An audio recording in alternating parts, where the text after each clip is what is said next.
notre deuxième clé du coffret Info Médium. Aujourd'hui, je vais vous parler qu'est-ce que la médiumnité. Vous savez, moi je dis à tout le monde qu'on est tous médiums, on vient de la source, donc on arrive avec notre bagage de nos incarnations et de notre médiumnité. Mais comme je dis aussi, pas parce qu'on apprend à jouer de la guitare qu'on devient tous des virtuoses guitaristes. Alors pour moi, la médiumnité, ça se travaille, ça se modifie, ça évolue. Et pour arriver à pouvoir communiquer et d'avoir les bonnes communications avec l'au-delà, il y a des pratiques à faire. On peut commencer par la méditation que je vais vous parler dans un autre clé.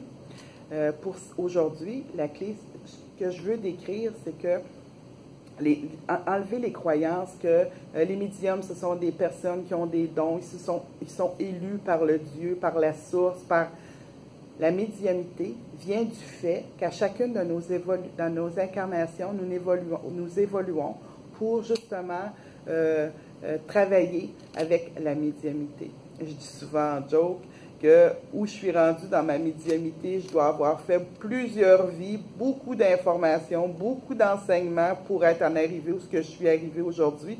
Parce que moi, tout ça a commencé lorsque j'avais 6 ans.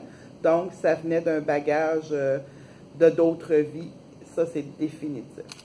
Une bonne médium, c'est pas nécessairement quelqu'un qui a réponse à tout. Une bonne médium, c'est quelqu'un qui va prendre communication avec les bonnes entités puis qui vont vous remettre des messages qui sont bons pour vous, qui sont bons pour votre évolution et qui sont véridiques. Je vais vous parler aussi dans une autre de mes clés, des ordres des entités. Parce qu'il ne faut pas oublier qu'une entité qui donne un ordre, on appelle ça une entité qui n'est pas dans la lumière. Fait que quand vous êtes médium et que vous dites « je suis obligé de transmettre tel message », à ce moment-là, c'est probablement une entité qui n'est pas dans le respect, qui n'est pas dans la source pleine qu'on appelle et qui vous influence à transmettre des messages qui ne sont pas obligés. Quand on travaille dans la médiumnité, c'est sûr que si on commence à travailler dans l'ego, notre médiumnité va beaucoup diminuer. Qu'est-ce que la médiumnité? Autrefois, la médiumnité, on la comparait à quelqu'un qui voyait les entités. Maintenant, la médiumnité est dite pour plus que ça. Il y a plusieurs variétés de médiumnité. Il y en a, moi j'en ai à peu près détecté une 17-18. Et à ce moment-là, à chacune des clés, je vais vous en décrire quelques-unes pour que vous découvrez, vous, quelle sorte de médium vous êtes. Il y en a une panoplie, je vais vous en expliquer à peu près entre 15 et 20. L'attitude d'une médium, ça ne s'évalue pas, comme je vous expliquais, à la façon de recevoir les messages, mais à la façon de recevoir les bons messages. Vous savez, je compare souvent un médium à un fil électrique. Fait que la boîte de jonction, je vous dirais, c'est la source.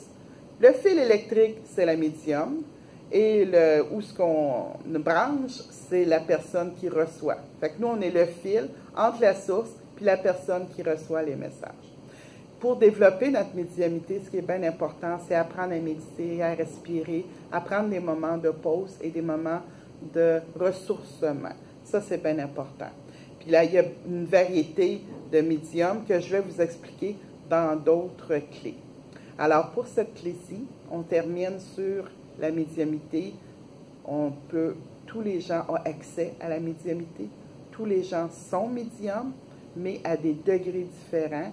Et maintenant, ce sera à vous de découvrir quelle sorte de médiumité vous êtes et quoi faire pour augmenter cette médiumité-là dans votre vie, qui devient pour moi une philosophie de vie, une façon de gérer et de vivre notre incarnation le mieux possible dans la joie, dans l'amour et dans la paix.